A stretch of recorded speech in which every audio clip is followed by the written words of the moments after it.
आज हम पढ़ेंगे इंशाल्लाह ताऊज़ और तस्मिया। इसमें आप बच्चों की ना गलतियाँ मैंने आपको उस दिन भी प्रैक्टिस करवाई थी। पढ़ें ज़रा। आऊज़ु बिल्लाहि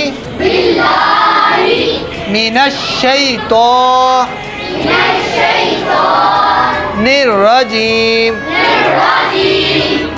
बिस्मिल्लाहिर्रहमानिर्रहीम।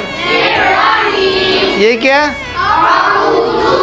आऊज़ु ज़ाल। लफ्ज़ अल्लाह के नाम से पहले ज़ेर हो तो लफ्ज़ अल्लाह के नाम को बरीक पढ़ेंगे। अब लफ्ज़ अल्लाह के नाम से पहले ज़बर या पेश हो तो लफ्ज़ अल्लाह के नाम को पूर पढ़ते हैं। जैसे अल्लाहु। अभी देखिए लफ्ज़ अल्लाह के नाम से पहले क्या आ रहा है?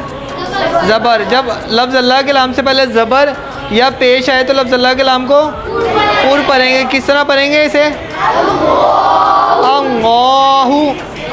अब ये लफ्ज़ अल्लाह के नाम से पहले क्या आ रहा है? इसे किस तरह पढ़ेंगे? दोबारा से पढ़ो।